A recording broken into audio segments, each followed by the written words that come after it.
kwa mahubiri ya kumalizia kuhusu Tapping the Blessing.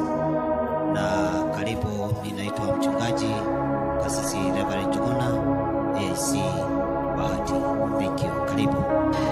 Mtakatifu asubuhi njema, afternoon hii umetukuka, umeandaa meza, umeandaa mkate wako.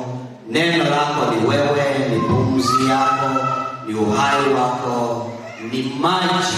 Maana neno lako aliganisha na maji, litatusafi, litatutakasa, litatusaidia kukufahamu vizuri na kukujua, maana wewe ni Bwana. Kwa hivyo ninaposimama mbele ya wapendwa hawa, naomba ukanihudumia na ili neno likaweza kuwa na mahali ndani ya mioyo yao. Naomba hayo kwa jina la Yesu Kristo tumeomba na hata kuamini, na kanisa tuseme amen. Basi bado na kuwakumbusha kidogo mahali ambapo tulisimamia. Nimekuja nikiwafundisha jinsi ya kutafuta baraka, jinsi ya kujitwalia baraka kwa kodi mbalimbali vya watu ambao wameinuliwa na Mungu ama wamewekwa na Mungu mahali pale ili kutafuta baraka, ili baraka katika maisha yako. Na ninaposema baraka, kwa sababu mimi niko mchungaji, what me I know or what I can understand is that ya kwamba there is a blessing and there is a reward. Kuna kubarikiwa of which siwezi kukuambia utabarikiwa aje. Haleluya. Lakini Mungu ndiye anajua jinsi ambavyo atakubariki, kwa sababu anapoangalia madhabahu yako na jinsi umejitoa na jinsi umeguza huyo mtu ama hao watu ambao wamewekwa ili waweze kuachilia baraka kwetu, then is God who knows. Leo namalizia mambo na Tapping the Blessing part 6. And part 6 kuna watu wametajwa hapa, watu wa aina mbili. Ndio ni wajane, lakini wengine ni wajane lakini si kamili. Haleluya. Si wajane halisi, lakini kuna wajane ambao ni harisi. Santi. Yo mtoto analia, ni nani atamwangalia? Na tumesomewa vizuri na ndugu yetu Kadie, kwa sababu bado utaendelea kuandaa sijui neno ndio ukaweza kunisomea. Turudi pale tuangalie hao watu, kwa sababu ni watu Mungu amejiitanisha na wao. Actually Mungu anasema yeye ni Bwana wao, wa hao wajane. He is the father to the fatherless. He is the husband to the widow. Na ninaposema hivyo, wazee hapa hawajatajwa. Wale ambao wamekufiwa na wazee na wake zao hawajatajwa. Lakini specifically wale ambao they are addressed here na Paulo ni wajane. Na hawa wajane ukisoma katika Agano la Kale, katika vitabu vile vitano, and especially in Deuteronomy, wametajwa pale. Na kuna vile wameelezwa hapo, lakini it is not applicable today.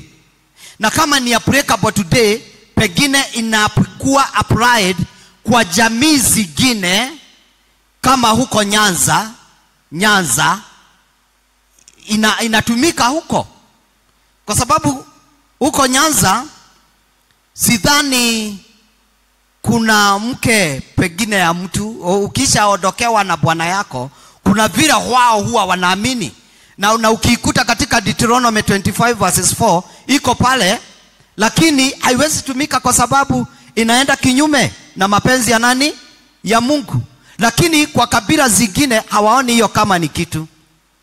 Na hivyo ndivyo wanavyoamini, na maisha inaendelea. Na ndio nakuta ya kwamba kuna sehemu ambayo ugonjwa inakuwa mingi, kwa sababu pia wanaambukizana nini? Magonjwa. Okay. hatuko hapo. Lakini wale ambao wameadresiwa hapa, na ni Paulo ako anaambia Timotheo, kwa sababu atakuta watu wa aina hiyo na atakuta kanisa linafanana hivyo, na akaambiwa ya kwamba wajane ambao wamefikisha miaka 60, inaitwa aje na Kiswahili? 60 and above. 60 and above. Wameambiwa, Timotheo ameambiwa waorodheshe, put them onto that list and let them people understand that they are widows and they deserve all what the widows deserve it. Kwa hivyo wana haki ya kile chochote kinatakikana kwa hawa wajane. Lakini huyo ambaye ako na miaka 60, kuna condition imewekwa pale. Sisi tumpitisha tu mjane hivi, lazima tuna habari yake wakati hajakuwa mjane. Na hapo sijui kama imeandikwa either akiwa after or before, lakini mimi ninasoma ninaona before. Na pia inaogelea jinsi ambavyo anastahili kuwa alikuwa anaishi. Tulikuwa tunamfahamu aje huyo mjane? Ya kwamba awe ni mtu wa mzee mmoja, awe ni mke wa mzee mmoja. Hatujasikia wazee wengine, tumesikia she belong to one husband. Praise the Lord. Bwana wetu asifiwe. Alafu tuwe tulimfahamu ya kwamba amelea watoto wake. Ijaelezewa vizuri ama nini, lakini tumeambiwa akuwe tunamfahamu ni mtu ambaye ako na watoto ambao tunaweza kusema huyu ni wake, huyu ni wake, huyu ni wake. Mwananyitaka ni dhadu wa gai. Alafu huyu mtu tulimjua kwa ukarimu wake. Ni mtu ambaye aliweza kukaribisha watu, na kulingana na tamaduni ya Wayahudi ni wale wote ambao wanaitwa the saint, watu ambao wameamini Kristo. Na hao watu watakatifu hao aliwakaribisha kwa boma na akawaosha miguu. Na akawaosha nini? Miguu. Katika tradition ya Wayahudi, mtu angetembea kwa boma ya Myahudi ulikuwa unaoshwa miguu. Kwa sababu gani? Perhaps, nimetumia jina perhaps. Ninapotumia jina perhaps sina uhakika vizuri, lakini kwa sababu kulikuwa na pathway ama tubarabara kidogo ambazo tulikuwa tunapitiwa, either ukitembea kwa boma za watu ulikuwa unapata fupi miguu, kwa sababu hao hawakuwa na viatu kama hizi tuko nazo, lakini walikuwa wanavaa sandals. Na hizi sandals unakuta kwamba uko na fupi. Na kwa hivyo ishara ya kwanza umekaribishwa katika boma ya Myahudi, ulikuwa unaketi na kuoshwa mguu. Haleluya. Unaoshwa nini? Miguu. Kwa hivyo huyu mjane tusikie kwamba alikuwa mtu ambaye ni mkarimu na mkaribishaji. Somebody who used to welcome the visitors or the saint or anybody ambaye amemtembelea. Huyo mjane inasemekana nini? Alikuwa mtu mwenye matendo mazuri. Bwana wetu asifiwe. Ukisoma hivyo ndivyo Biblia inasema, we can know her or we knew her by his good deeds. Good deeds. Unfortunately akaondokewa na bwana yake. Tuko na kanisa, tunakaa na yeye, lakini ako na miaka 60 and above. Haleluya. Tulimjua kwa matendo yake mazuri, ya kwamba hata wakati ameachwa bado tunamuenzi na tunajua ni mtu ambaye anaaminika na anadhaminiwa. Na pia isitoshe Biblia inasema ya kwamba na awe ni mjane kweli kweli. Ukisoma pale chini Biblia imesema ya kwamba ili kanisa isibebe mizigo ya hao wajane wadogo ambao wameondokewa, ambao wanastahili kuoleka. Kwa nini waoleke? Kwa sababu huyu mjane ambao ameachwa na bwana yake, ameachwa prematurely death, ama huyu mzee wake ameondoka akiwa katika umri mchanga sana, na ameacha msichana mdogo sana, aidha na mtoto mmoja ama wawili. Paulo aliadvise Timothy akamwambia kwamba nimeruhusu huyo aoleke. Haleluya. Kwa hivyo tunaongea ni mtu wa aina gani huyo? Ni mtu ambaye ni wa 20s, 30, miaka 40 hapo na nini na 50 hapo, pia inategemea na hali ya watu. Bwana wetu asifiwe. Na hali ya boma. Kwa sababu kuna vita nyingi zinatokea. Huko na watoto wandogo, wakubwa wamemaliza, pia hata wameoa. 50s huko pia na watoto ambao wameoleka, si ndio? Wameoleka, wameajiriwa. Unafikiri unless kama mumesikizana na watoto wenu na watoto wako wakubali fanya nini? Maana uwezi oleka. Paulo aliona mbele, akaona hawa wajane ambao ni wachanga ni watu ambao katika hali yao na mili yao na needs zao bado zinaweza kuwapeleka kwenye majaribu. Biblia imesema ya kwamba hata kuna wengine wameacha njia za Ukristo, wamemkipilia nani? Shetani. Wamejiunga na nani? Na shetani. Hiyo ni kitu ambayo mnajua, mumeona, mumeshuhudia. Kwa sababu ni nini? Ni kwa sababu hao watu kulingana na vile walivyo, they cannot able to withstand all the circumstances and the challenges ambazo watakutana nazo. Jambo la kwanza, wanachokozwa huko. Jambo la pili, wakienda kutafuta kazi, unasikia kwamba their bosses, they want to take advantage yao kwa sababu they don't have husband. Okay, kila mtu anasubua yeye. Na Mugikuyu akiuga, mucio tari mudurume, mucio tari muthuri, mucio tari muthuri. Irashikodo ikaiwe utari Mugikuyu, mucio tari muthuri. Ithwade kwa ni ukwaria. Mucio tari muthuri. Mucio tari muthuri. Haiya. Mucio tari muthuri wa muhia.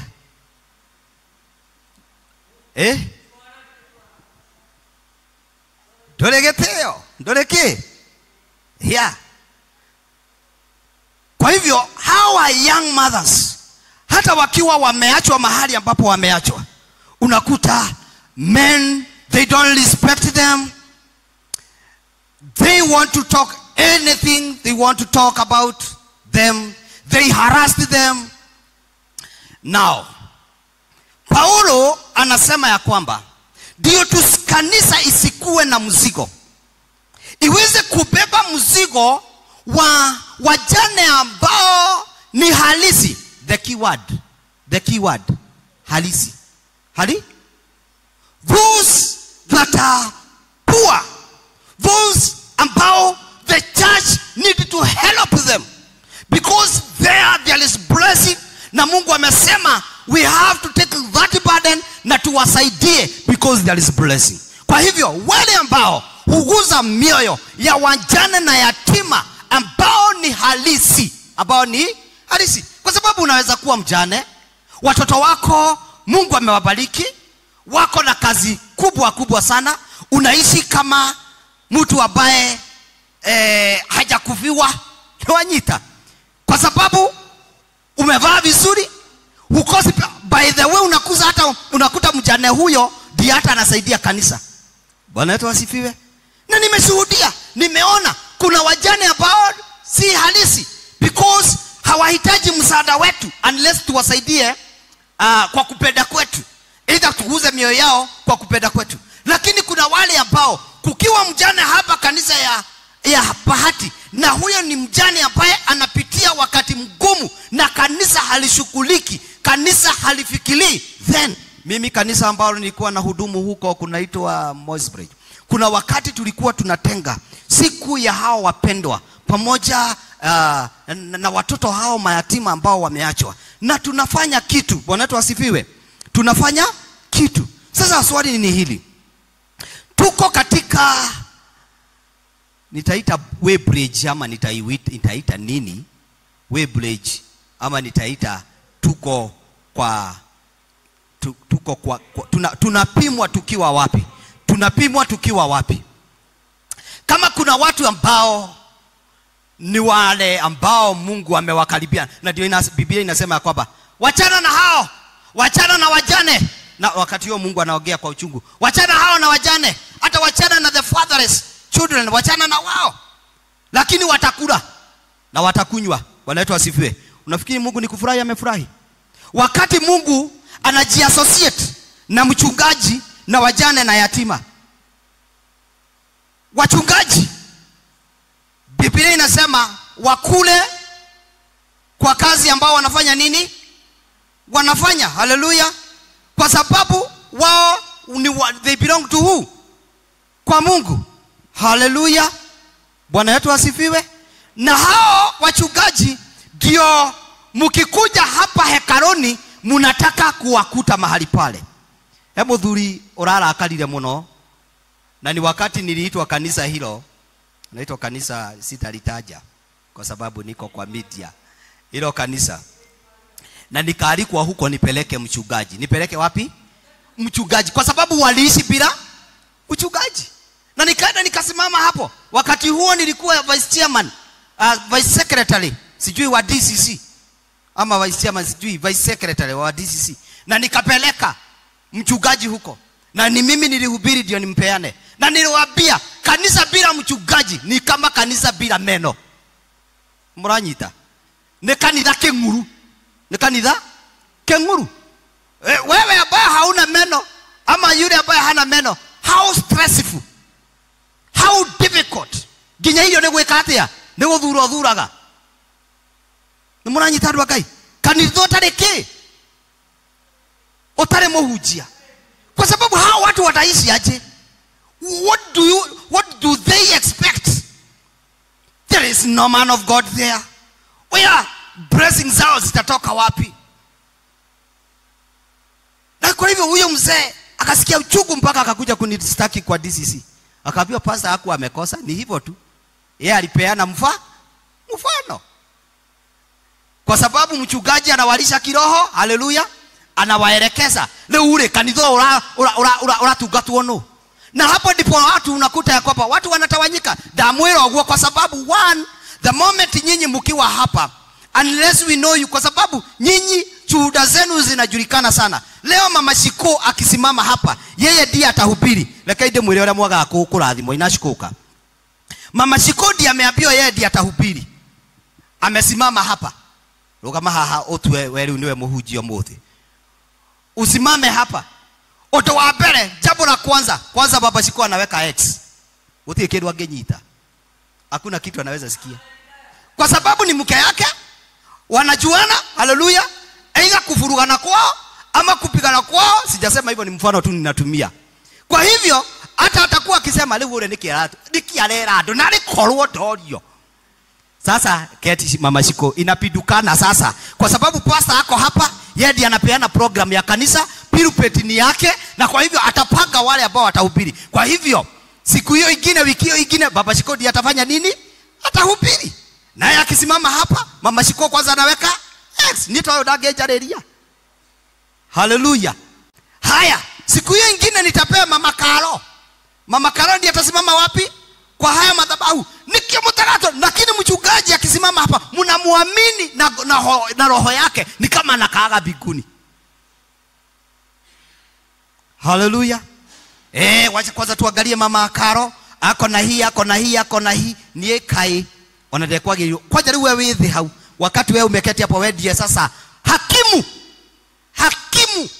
Sijui kama tutakuita Kivuito ama tutakuita nani ama jaji yupi, maana hata umepita Kivuito.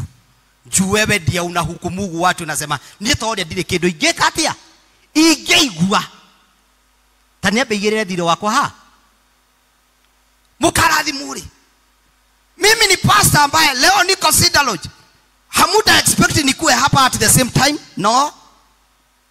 Na ninapohudumu ni roho zenu ninahudumia. So wakati Mungu anasema he value his servants, they belong there to speak blessings to you and to guide you and to teach you, to grow or to disciple you, mukue kiroho muweze kusonga mbele. They are there with a purpose. They are there with a purpose. Na haro ya mutugate itigana nayo. Haro ya mutugate itiga metigire Ngai. Metigire Ngai. Wengine ambao ningependa usijaribu kuthubutu kucheza na wao, kwa sababu you don't know how they associate with God. Vile wameshikana na Mungu ni wajane na watoto yatima. Haleluya. Madharau ile wanakuwa nao. The moment umeitwa mjane, na hapa sisi sote hakuna mtu hataitwa mjane. Mudhikirerie. Hakuna mtu hatakuwa nini? Mjane. Kwa sababu hakuna watu wanakuaga safari moja wakati wawili, unless ile ya accident na wao wameondoka. Sawa sawa. Kwa hivyo usishekelea mjane, kwa sababu siku moja wewe utakuwa nini? Mekei madharau agaikomataidia. Wakati ambapo wanasema wako na shida, kosa kuwasaidia, Biblia inasema wachana na wao na uone kama hawatakula na hawatakunywa. Haya, pastor amepeana maneno mingi na hasemi ni nini anataka kusema. Haya, tusome kitabu ya Yakobo, na wale wanaandika mlango wa kwanza. Usikie kwanza jambo la kwanza, dini ile nzuri ni gani, na dini ya ukweli, na dini ya haki, na dini ambayo inaheshimu Mungu. Tuko tunaita AIC. Usijiite AIC ama ujiite wa dini ama ujiite wa kanisa gani kama haufanyi hii. Hiyo ndio kanisa ile Mungu anadhamini. James chapter 1 and verses 27. Haya, nani amepata pale atusome? Nani amepata hapo? James chapter 1 and verses 27. Kadio umepata? Nyinyi nyote ni wanafunzi wangu. Hakuna mtu hawezi soma. Aha. Naam. Soma. Yakobo wa kwanza. Yes. Mstari wake 27. Endelea. Dini iliyo safi. Dini iliyo safi. Isiyo nataka mbele za Mungu. Isiyo na mawa. Biblia ya Kiingereza inasema the pure one. Kwenda kuwatazama yatima. Kwenda kuwatazama yatima. Na wajane katika dhiki. Na wajane katika dhiki. Na kujilinda na dunia pasipo mawa. Na kujilinda, mambo mawili. Kuona yatima na watoto na wajane, na pia kujiepusha na mambo ya dunia ambayo yanakupaka uchafu. Bwana wetu asifiwe kanisa. Haya, sasa sikiza. Wajane ni watu ambao wamedharauliwa, hawana haki yao. Jambo la kwanza, unakuta hata mtu akiondokewa na bwana yake, siku hii nyingine inayofuata ni vita inaanza ya madugu, sijui ya madada, sijui ya nani. Naguo aondoke kwa hiyo shaba, ama sivyo aachilie vitu ambavyo vilikuwa vimetafutwa na huyo mzee. Leke gore idho adegwa athuri ni security ya mushie. Na wazee ambao wako hapa, remember you are the security kwa hiyo boma yako. Na nejugaga miaka ile tuguthiathianga na hau, miaka ile kuna watu wanasema I wish bwana zao wangekuwa hapa wasikie hii ya kwamba kuandika will si kukufa. Haleluya. Lakini andika kitu mzuri. Mimi niliwaambia siku moja, mimi nimeshuhudia kile baba yetu aliandika, na nilienda nikakutana nayo, na kwa hivyo we are secured. Haleluya. Hata huyo mzee akiondoka, mimi ninajua ya kwamba we are defended. Lakini boma zingine mpaka mchungaji anakuwa stress. Mtu amefanyika kuwa mjane, mchungaji ndiye atakuja kuhudumu kwa hiyo mazishi, yeye ndiye atazikana, lakini kunasemekana hawezi zikwa. Hawezi zikwa. Mpaka mchungaji anasema mkae chini msikizane, wakati mtasikizana nitakuja kufanya nini? Kuzikana. Kwa sababu watu wanajishikilia vitu hizi kama si vyao. Vile unafanyia mtu mwingine, hata wewe ungojea hivyo ndio utakafanya nini? Utafanywa. Na hii ipite ifikie wale wanaitwa mabrothers na maanti. Kwa muda huo wote watu wamekaa pamoja, hamujaona huyu amemzalia mpaka watoto huko. Sasa hadisafu, kwa sababu huyo alikuwa tajiri sana, alikuwa na mali.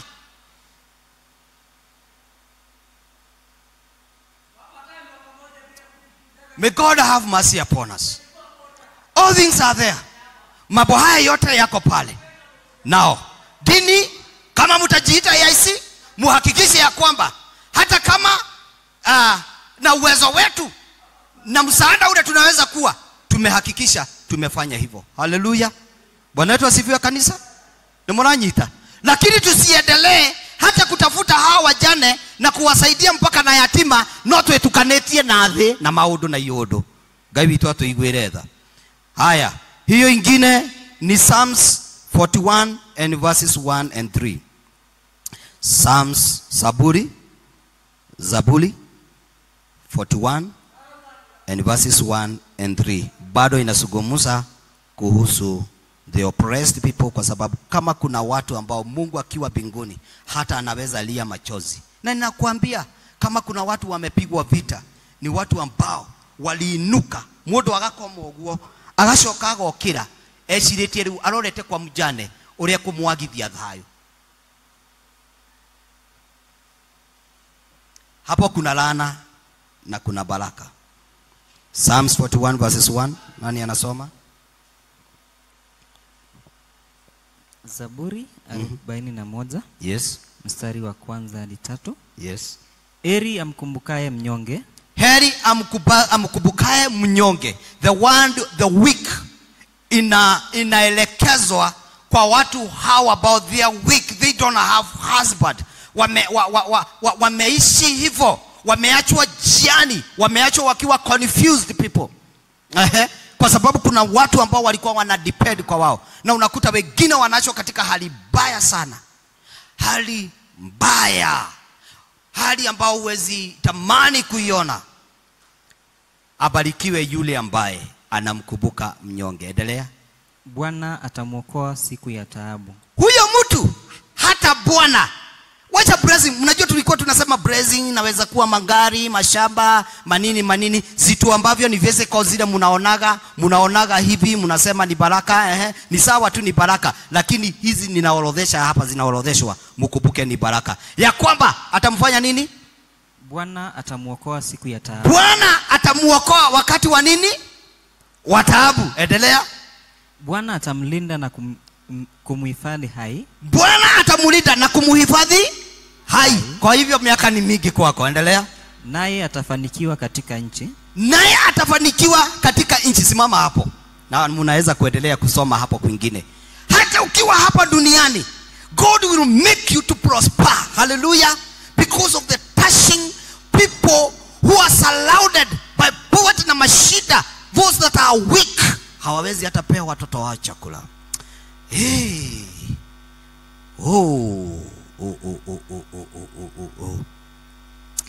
Niliingia kwa Facebook, nikaona msichana mdogo amezika bwana yake, na pale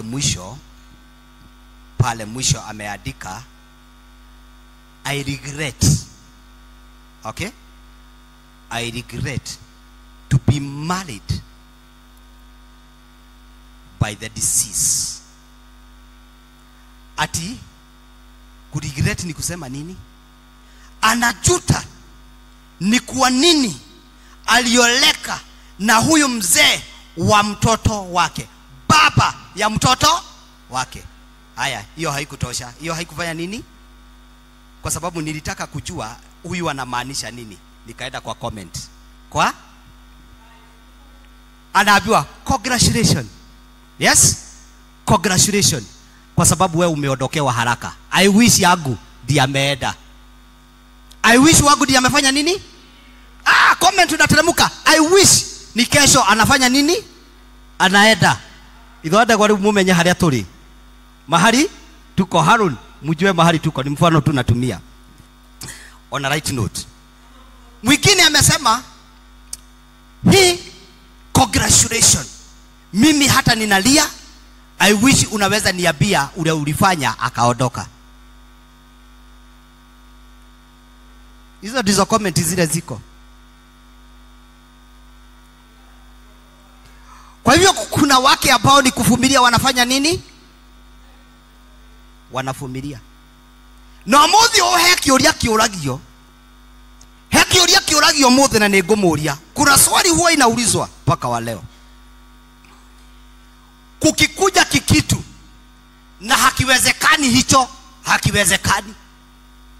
Kwirwo leo mundu ni atiga wake athie kuri uria umukenagia.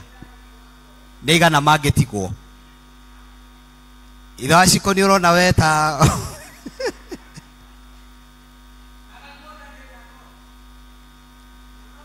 Aradhi neki. Kwa hivyo wengine ni kuvumilia. Kwanza mtu anaangalia, nilioneka kwa mtu hapa yako na eka 5. Wae, acha nivumilie. Kuna watu hapa hata mimi saa hii ninajua. Magero mashaja nilio mekiatia.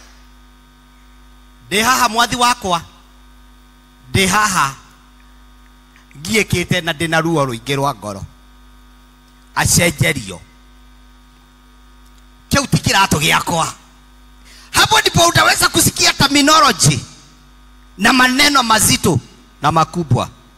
So leo kama unataka kuishi maisha mengi, kama unataka kuishi kubarikiwa hapa duniani, tafuta hao ambao wameachwa. Haleluya, haleluya kanisa, na wanahitaji msaada wako. Dakwira ndogweterera magari, ndogweterera ki, lakini hii dunia ambayo utaishi ni miaka mingi, na Bwana atakulinda wakati wa taabu. Vile ulisaidia huyo, Mungu anafanyaga mambo vice versa, yanaendaga loud. Aha, ya mwisho sasa. Yeremia anasema nini? Yeremia 41 verses 9 verses 11. Yeremia, hebu soma Yeremia 49 tusikie wajane wanaelezewa aje pale. The prophet Yeremia tunamjua kama nabii wa kulia. In fact anaitwa the weeping prophet. Kama kuna mtu alikuwa analia, ndio akaandika mpaka kitabu inaitwa Mashakaya, Maombolezo, Lamentation. Yeye ndiye aliandika kwa sababu alikuwa mtu ambaye ni wa majonzi mengi sana, kililia kanisa, kililia wana wa Israeli. Yeremia 49 and verses 11, umepata?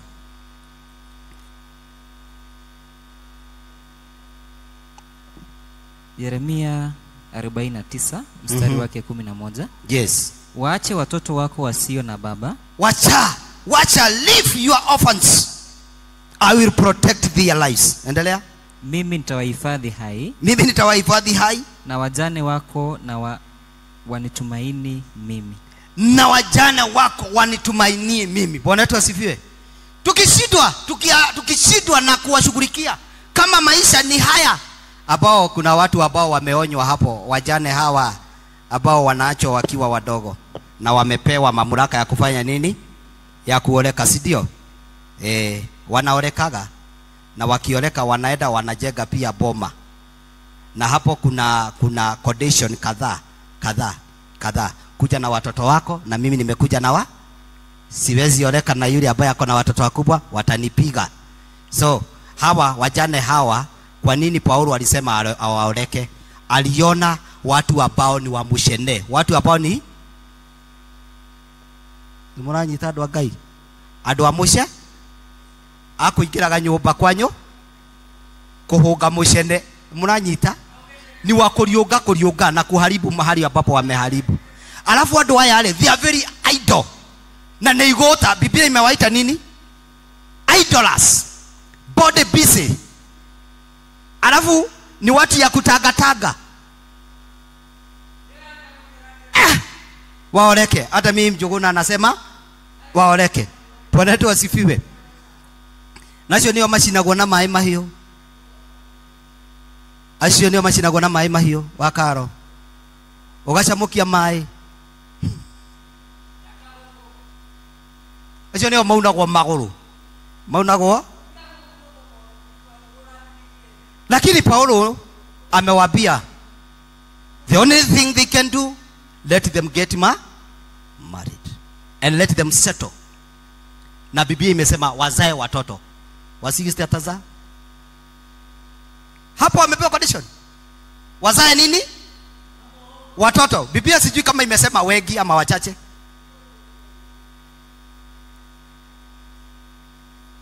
Haya. Leo nimewaeleza kama mchungaji ya kwamba na watafutia the opportunities, the platform ya where you can tap blessings kwa watu ambao wako huko. Usigojee Mungu akuje hapa. Hapana, Mungu ako kwa hao watu. Ngai wa moyo murathime na mwike wega. Kuanzia leo nafikiri kuna kitu umejua. Nafikiri kuna kitu umefahamu. Umejua kule baraka ziko. Ukiona mchungaji Hapana sema yeye ni mzigo. Okay? Ukisikia mchungaji anataka kununua gari, hapana sema hapana. Ukiona mchungaji amepeleka watoto wake mahali pazuri ama anaenda Mombasa, hapana lalamika. Ukisikia pastor amesema pesa watoe, watu wafanye nini? Watoe. Ukisikia wazazi wako pale na wanakulia sana, chunga sana wanapokulia wewe. Mungu atawainua, atawafikisha kiwango kile cha kuweza kusimama na wazazi mpaka wafulie. Kuna wimbo ambao unasema nidirahoya Ngai ndikanahubire aciari akwa na tĩri. Haleluya. Ndikanahubire aciari akwa na kĩ? Na tĩri. Matarĩte irathimo ciakwa, kama hawajakula jasho yangu na baraka zako. Kama uko hapo sema amen.